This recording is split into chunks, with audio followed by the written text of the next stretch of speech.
Hello guys, welcome to S Suman YouTube channel. तो guys, आज हम लोग इस वीडियो में 9 क्लास के बायोलॉजी के किताब से हम लोग चैप्टर नंबर 2 यानी कि उत्तक चैप्टर के सभी ऑब्जेक्टिव प्रश्न को हल करने वाले हैं। तो इसमें कुल 26 प्रश्न हैं। तो 26 प्रश्न को हम लोग हल करने वाले हैं। सभी ऑप्शन के साथ है क्योंकि यह ऑब्जेक्टिव है। तो चलिए स्टार्ट करते हैं। तो पहला क्वेश्चन कह रहा है कि पौधे की लंबाई किस ऊतक द्वारा बढ़ती है। कह रहा है कि पौधे की जो लंबाई होती है वो किस ऊतक द्वारा बढ़ती है। ऑप्शन आप लोग का क दिया हुआ है पार्श्वविभज्योतक, और ख दिया हुआ है शीर्षाश्वविभज्योतक, और ग दिया हुआ है अंतर्वेशी विभज्योतक, और घ दिया है मृदु ऊतक। तो आप लोग का सही उत्तर हो जाएगा ख, शीर्षाश्वविभज्योतक। चलिए अगले क्वेश्चन की ओर बढ़ते हैं। तो अगला क्वेश्चन कह रहा है कि मृदु ऊतक एक प्रकार का क्या है। इसका कहने का मतलब कि मृदु ऊतक एक प्रकार का क्या है। तो ऑप्शन दिया हुआ है क दिया हुआ है सरल ऊतक है, और ग दिया है विभज्योतक ऊतक है, और ख दिया हुआ है जटिल ऊतक है, और घ दिया हुआ है इनमें से कोई नहीं। तो आप लोग का सही उत्तर हो जाएगा सरल ऊतक है। मृदु ऊतक एक प्रकार का क्या है, तो सरल ऊतक है। क्या है? सरल ऊतक है। चलिए अगले क्वेश्चन की ओर बढ़ते हैं। तो अगला क्वेश्चन कह रहा है कि जीवित कोशिकाएं पाई जाती है। कह रहा है कि जीवित कोशिकाएं पाई जाती है। ऑप्शन दिया हुआ है ए मृदु ऊतक और दृढ़ ऊतक में, और बी दृढ़ ऊतक और स्थूल कोण ऊतक में, और सी मृदु ऊतक और स्थूल कोण ऊतक में, और डी मृदु ऊतक स्थूल दृढ़ ऊतक और स्थूल कोण ऊतक, तीनों में कह रहा है। तो आप लोग का क्वेश्चन दिया कि जीवित कोशिकाएं पाई जाती है, तो किस में पाई जाती है आप लोग से पूछ रहा है। तो आपका सही उत्तर हो जाएगा मृदु ऊतक और स्थूल कोण ऊतक में। किसमें? तो मृदु ऊतक और स्थूल कोण ऊतक में। तो चलिए अगले क्वेश्चन की ओर बढ़ते हैं। तो अगला क्वेश्चन कह रहा है कि तीसरा क्वेश्चन तक हम लोग कर लिए थे, अब चौथा क्वेश्चन की ओर बढ़ते हैं। चौथा क्वेश्चन कह रहा है कि विभाजन की क्षमता होती है। कह रहा है कि विभाजन की क्षमता किसमें होती है। इसका कहने का मतलब है कि विभाजन की क्षमता किसमें होती है। तो ऑप्शन दिया हुआ है ए विभज्योतक कोशिकाओं में, और बी अस्थायी कोशिकाओं में, और सी क्या है स्त्रावी कोशिकाओं में, और डी इनमें से सभी। कह रहा है कि विभाजन की क्षमता किसमें होती है। तो आप लोग का ऑप्शन नंबर जो ए है वो सही हो जाएगा ख, विभज्योतक कोशिकाओं में। तो चलिए अगले क्वेश्चन की ओर बढ़ते हैं। तो अगला क्वेश्चन कह रहा है कि किन कोशिकाओं की भित्ति लिग्न के कारण मोटी हो जाती है। तो ऑप्शन दिया हुआ है ए मृदु ऊतक, बी स्थूल कोण ऊतक, सी दृढ़ ऊतक, डी विभज्योतक ऊतक। विभज्योतक लिखा हुआ है बस। तो आप लोग का सही उत्तर हो जाएगा दृढ़ ऊतक। ऑप्शन नंबर हो जाएगा ग, दृढ़ ऊतक। चलिए अगले क्वेश्चन की ओर बढ़ते हैं। तो अगला क्वेश्चन कह रहा है कि गैसों का विनिमय किसके द्वारा संपन्न होता है। कह रहा है कि गैसों का विनिमय किसके द्वारा संपन्न होता है। तो आप लोग का ऑप्शन दिया हुआ है क है, लेकिन हम लोग ए से चलिए स्टार्ट करते हैं। तो ए दिया हुआ है क्यूटिन द्वारा, और बी दिया हुआ है क्यूटिन द्वारा, और बी स्टोमाटा द्वारा, और सी संवहन ऊतक द्वारा, और डी जटिल ऊतक द्वारा। तो आप लोग का सही उत्तर हो जाएगा स्टोमाटा द्वारा। किसके द्वारा? तो स्टोमाटा द्वारा। तो चलिए अगले क्वेश्चन की ओर बढ़ते हैं। तो अगला क्वेश्चन कह रहा है 7वां नंबर क्वेश्चन कह रहा है कि सुबेरिन नामक कार्बनिक पदार्थ जमा रहता है। कह रहा है कि सुबेरिन नामक कार्बनिक पदार्थ किस में जमा रहता है। तो ऑप्शन दिया हुआ है मृदु ऊतक में, स्थूल कोण ऊतक में, दृढ़ ऊतक में, और कॉर्क कोशिकाओं में। तो आप लोग का सही उत्तर हो जाएगा घ वाला जो है कि कॉर्क कोशिकाओं में। किसमें? कॉर्क कोशिकाओं में। चलिए अगले क्वेश्चन की ओर बढ़ते हैं। कह रहा है कि जटिल ऊतक बना होता है। कह रहा है कि जटिल ऊतक किससे बना होता है। तो ऑप्शन दिया हुआ ए मृदु ऊतक का, बी स्थूल कोण ऊतक का, और सी भिन्न भिन्न कार्य करने वाली विभिन्न प्रकार की कोशिकाओं का, और डी समान कार्य करने वाली एक ही प्रकार की कोशिकाओं का। तो आप लोग का जटिल ऊतक बना होता है किसका बना होता है। तो ग वाला आपका ऑप्शन राइट आंसर हो जाएगा भिन्न भिन्न कार्य करने वाली विभिन्न प्रकार की कोशिकाओं का। Option number C. तो चलिए अगला क्वेश्चन की ओर बढ़ते हैं। तो अगला क्वेश्चन कह रहा है कि 9वां नंबर क्वेश्चन है कि किसके द्वारा मिट्टी से जल और खनिज लवण पत्तियों तक पहुंचता है। कह रहा है कि किसके द्वारा मिट्टी से जल और खनिज लवण पत्तियों तक पहुंचता है। ऑप्शन दिया हुआ है क जाइलम, ख फ्लोएम, ग जाइलम और फ्लोएम और घ इनमें से कोई नहीं। तो आप लोग का सही उत्तर हो जाएगा किसके द्वारा मिट्टी से जल और खनिज लवण पत्तियों तक पहुंचता है। तो हो जाएगा जाइलम के द्वारा। किसके द्वारा? तो जाइलम के द्वारा। तो ऑप्शन नंबर ए जो हो जाएगा आप लोग को राइट आंसर हो जाएगा। चलिए अगले क्वेश्चन की ओर बढ़ते हैं। अब 10वें नंबर क्वेश्चन में चलते हैं। तो 10वां नंबर क्वेश्चन कह रहा है कि चालनी नालिका बनाने में भाग लेता है। चालनी नालिका बनाने में भाग लेता है कौन कौन? ऑप्शन दिया हुआ है क दृढ़ ऊतक, ख स्थूलकोण ऊतक और ग जाइलम और घ फ्लोएम। तो आप लोग का सही उत्तर हो जाएगा ऑप्शन नंबर घ फ्लोएम। फ्लोएम जो होता है चालनी नालिका बनाने में भाग लेता है। अब चलिए 11वां क्वेश्चन में चलते हैं। तो कह रहा है कि सह कोशिकाएँ पाई जाती है। कह रहा है कि सह कोशिकाएँ पाई जाती है। तो पूछ रहा है कि किस में पाई जाती है। तो ऑप्शन दिया हुआ है फ्लोएम में, जाइलम में, मृदु ऊतक में और दृढ़ ऊतक में। तो आप लोग का सही उत्तर हो जाएगा जाइलम में। किस में? तो जाइलम में। चलिए अब 12वें क्वेश्चन की ओर चलते हैं। 12वां क्वेश्चन कह रहा है कि केंद्रक अनुपस्थित रहता है, यानी कि नहीं रहता है, उपस्थित नहीं रहता है तो अनुपस्थित रहता है। तो किस में? ऑप्शन दिया हुआ है सह कोशिकाओं में, फ्लोएम, पैरेन्काइमा में और वयस्क चालनी नालिका में और घ स्थूलकोण ऊतक में। तो आप लोग का सही उत्तर हो जाएगा ग। किसमें? तो वयस्क चालनी नालिका में। तो किसमें हो जाएगा? वयस्क चालनी नालिका में। अब चलिए अगले क्वेश्चन की ओर चलते हैं। कह रहा कि पौधों में फ्लोएम एक कार्य करता है। पौधों में फ्लोएम यह कार्य करता है। क्या करता है? तो ऑप्शन दिया हुआ है जल का चालन, आहार का चालन, आहार प्रदान करना और प्रकाश संश्लेषण। कह रहा है कि पौधे में फ्लोएम यह कार्य करता है, यानी कि पूछ रहा है कि कौन सा कार्य करता है। तो जल का चालन करता है, आहार का चालन करता है या आहार प्रदान करता है या प्रकाश संश्लेषण करता है। तो आप लोग का सही उत्तर हो जाएगा ख आहार का चालन करता है। तो किसका? तो आहार का चालन करता है। तो चलिए अब 14वें क्वेश्चन की ओर चलते हैं। तो 14वां क्वेश्चन कह रहा है कि सल्की या सल्कव एपिथीलियम का प्रमुख कार्य है। कह रहा कि सल्की या सल्कव एपिथीलियम का प्रमुख कार्य है।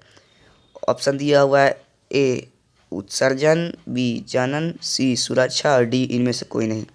तो आप लोग का सही उत्तर हो जाएगा ग में जो दिया है ऑप्शन नंबर सी सुरक्षा। क्या हो जाएगा? तो सुरक्षा। चलिए अगले क्वेश्चन की ओर बढ़ते हैं। तो अगला क्वेश्चन कह रहा है कि 15वां नंबर क्वेश्चन कह रहा है पश्माभि का पश्चमल एपिथीलियम पाए जाते हैं। पश्माभि या पश्चमल एपिथीलियम पाए जाते हैं। ऑप्शन दिया हुआ है ट्रैकिया में, त्वचा की सतह पर, यकृत में या प्लीहा में। कह रहा है कि पश्माभि या पश्चमल एपिथीलियम पाए जाते हैं ट्रैकिया में या त्वचा की सतह पर या यकृत में या प्लीहा में। तो आप लोग का सही उत्तर हो जाएगा ट्रैकिया में। किस में? तो ट्रैकिया में। चलिए अगले क्वेश्चन की ओर बढ़ते हैं। तो अगला क्वेश्चन कह रहा है कि अस्थि है। 16वां नंबर क्वेश्चन है कि कह रहा है कि अस्थि है, यानी पूछ रहा है कि अस्थि क्या है। तो ऑप्शन दिया हुआ है क एपिथीलियमी ऊतक और ग संयोजी ऊतक और क हो गया और ख हो गया और ग पेशी ऊतक और घ तंत्रिका ऊतक। तो कह रहा है कि अस्थि कौन सा ऊतक है। इसका कहने का मतलब है कि कौन सा ऊतक है अस्थि। तो आप लोग का 16वां क्वेश्चन का राइट आंसर हो जाएगा ख संयोजी ऊतक। क्या? तो संयोजी ऊतक। चलिए अब 17वें क्वेश्चन की ओर बढ़ते हैं। 17वां क्वेश्चन कह रहा है कि फाइब्रोब्लास्ट कोशिकाएं पाई जाती है। ऑप्शन दिया हुआ ए एपिथीलियम ऊतक में, बी तंत्रिका ऊतक में, सी एल्वियोलर ऊतक में और डी पेशी ऊतक में। कह रहा है कि फाइब्रोब्लास्ट कोशिकाएं पाई जाती है एपिथेलियम ऊतक में, तंत्रिका ऊतक में, एलियोलर ऊतक में या फिर पेशी ऊतक में। तो आप लोग का सही उत्तर हो जाएगा ऑप्शन नंबर ग, एलियोलर ऊतक में। किसमें? तो एलियोलर ऊतक में। चलिए अगले क्वेश्चन की ओर बढ़ते हैं। तो 18वां नंबर क्वेश्चन कह रहा है कि ऑस्टियोब्लास्ट कोशिकाएं पाई जाती है। कह रहा है कि ऑस्टियोब्लास्ट कोशिकाएं पाई जाती है किसमें? कह रहा है कि क्यूबाइडल एपिथेलियम में या उपस्थित में ना उपास्थि में, और घ एडिपोज ऊतक में, और घ अस्थि में। कह रहा है कि ऑस्टियोब्लास्ट कोशिकाएं किस में पाई जाती है। इसका कहने का मतलब है कि ऑस्टियोब्लास्ट कोशिकाएं किस में पाई जाती है। तो ऑप्शन दिया हुआ है ए क्यूबाइडल एपिथेलियम में, बी उपास्थि में, और ग एडिपोज ऊतक में, और घ अस्थि में। तो आप लोग का सही उत्तर हो जाएगा घ अस्थि में। किसमें? तो अस्थि में। चलिए अगले क्वेश्चन की ओर बढ़ते हैं। तो 19वां नंबर क्वेश्चन कह रहा है कि निम्नलिखित में किस प्रकार के ऊतक एक कह रहा है कि निम्नलिखित में किस प्रकार के ऊतक के अधिक मात्रा में एकत्र होने से शरीर मोटा हो जाता है। कह रहा है कि निम्नलिखित में से किस प्रकार के ऊतक के अधिक मात्रा में एकत्र होने से शरीर जो होता है वो मोटा हो जाता है। तो ऑप्शन आप लोग का दिया हुआ है एडिपोज ऊतक, पीला तंतुमय ऊतक, श्वेत तंतुमय ऊतक या जालवत संयोजी ऊतक। तो आप लोग का सही उत्तर हो जाएगा ऑप्शन नंबर ए एडिपोज ऊतक। कौन सा? तो एडिपोज ऊतक। अब चलिए हम लोग 20वें नंबर क्वेश्चन की ओर चलते हैं। तो 20वां नंबर क्वेश्चन कह रहा है कि लिगामेंट का निर्माण करता है। कह रहा है कि लिगामेंट का निर्माण कौन करता है। तो ऑप्शन दिया हुआ है ए एपिथेलियम ऊतक, बी पीला तंतुमय ऊतक, सी श्वेत तंतुमय ऊतक, और डी जालवत संयोजी ऊतक। कह रहा है कि लिगामेंट का निर्माण कौन करता है। तो आप लोग का ऑप्शन नंबर जो बी है ख पीला तंतुमय ऊतक हो जाएगा राइट आंसर। तो लिगामेंट का निर्माण कौन करता है। तो पीला तंतुमय ऊतक। अब चलिए अगले क्वेश्चन की ओर बढ़ते हैं। तो अगला क्वेश्चन कह रहा है, ये तो हो गया। अभी 21वां नंबर क्वेश्चन की ओर चलते हैं। 2 मिनट रुक जाइए थोड़ा सा।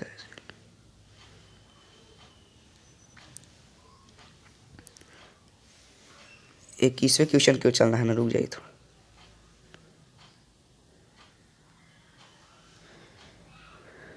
तो 21वां क्वेश्चन कह रहा है कि अरेखित पेशी है। कह रहा है कि अरेखित पेशी है कौन है, यानी कह रहा है कि अरेखित पेशी क्या है। तो ऑप्शन दिया हुआ है अनैच्छिक, ऐच्छिक या इनमें क एवं ख दोनों या इनमें से कोई नहीं। कह रहा है कि इसका कहने का मतलब कि अरेखित पेशी क्या है, अनैच्छिक है या ऐच्छिक है या दोनों है या इनमें से कोई नहीं है। तो आप लोग का सही उत्तर हो जाएगा ऑप्शन नंबर ए अनैच्छिक। क्या? तो अनैच्छिक। अब चलिए हम लोग क्वेश्चन नंबर 22 के ऊपर चलते हैं। तो क्वेश्चन नंबर 22 कह रहा है कि रुक जाएगा। क्वेश्चन नंबर 22 कह रहा है कि मांसपेशी तथा अस्थियों को जोड़ती है। कह रहा है कि मांसपेशी तथा अस्थियों को जोड़ती है। तो ऑप्शन दिया हुआ है उपास्थि, लिगामेंट, एपिथेलियम या टेंडन। कह रहा है कि मांसपेशी और अस्थियों, यानी कह रहा है कि मांस और हड्डी को कौन जोड़ता है। इसका कहने का मतलब कि मांस और हड्डी को कौन जोड़ता है। तो ऑप्शन आप लोग का दिया हुआ है उपास्थि, लिगामेंट, एपिथेलियम या टेंडन। तो आप लोग का राइट आंसर हो जाएगा ऑप्शन नंबर घ। तो क्या? तो टेंडन। ऑप्शन नंबर घ सही हो जाएगा, टेंडन। चलिए अगले क्वेश्चन की ओर चलते हैं। तो हम लोग 22वां क्वेश्चन कर लिया। अब 23वें क्वेश्चन की ओर चलते हैं। 23वां क्वेश्चन कह रहा है कि रक्त प्लाज्मा में उपस्थित जल का प्रतिशत है। कह रहा है कि रक्त प्लाज्मा में उपस्थित जल का प्रतिशत कितना होता है। तो ऑप्शन दिया हुआ है ए 55, बी 45, सी 90 और डी 10। तो आप लोग का सही उत्तर हो जाएगा सी 90। रक्त प्लाज्मा में उपस्थित जल का प्रतिशत कितना होता है, तो 90%। कितना, तो 90%। चलिए अब अगले क्वेश्चन की ओर चलते हैं। तो 24वां क्वेश्चन कह रहा है कि रक्त के थक्का बनाने में मदद करता है। कह रहा है कि रक्त को थक्का बनाने में मदद करता है। ऑप्शन दिया हुआ है ए लाल रुधिर कोशिकाएं, नहीं लाल रुधिर कणिकाएं, या थ्रोम्बोसाइट्स श्वेत कोशिकाएं, नहीं रुधिर कणिकाएं और तंत्रिका ऊतक। कह रहा है कि रक्त के थक्का बनाने में मदद कौन करता है, तो लाल रुधिर कणिकाएं, या थ्रोम्बोसाइट्स, या श्वेत रुधिर कणिकाएं, या तंत्रिका ऊतक। तो आप लोग का सही उत्तर हो जाएगा ऑप्शन नंबर ख थ्रोम्बोसाइट्स। क्या हो जाएगा, तो थ्रोम्बोसाइट हो जाएगा। क्या, थ्रोम्बोसाइट। अब चलिए हम लोग 25वें क्वेश्चन की ओर चलते हैं। तो 25वां क्वेश्चन कह रहा है कि तंत्रिका ऊतक की इकाई है। कह रहा है कि तंत्रिका ऊतक की इकाई है। ऑप्शन दिया हुआ है आप लोग का, कह दिया हुआ है कोशिकाएं या साइटन, और खा दिया हुआ है एक्सॉन, और गा दिया हुआ है तंत्रिका कोशिका या न्यूरॉन, और घा दिया हुआ है डेंड्रॉन। तो 25वां क्वेश्चन का आप लोग का राइट आंसर हो जाएगा तंत्रिका कोशिका या न्यूरॉन। क्या हो जाएगा, तंत्रिका कोशिका या न्यूरॉन। अब चलिए हम लोग 26वें क्वेश्चन को चलते हैं। 26वां क्वेश्चन कह रहा है कि, रुक जाइएगा, इस थोड़ा आप लोग का देखने में दिक्कत हो रहा है, इसको इधर कर देते हैं।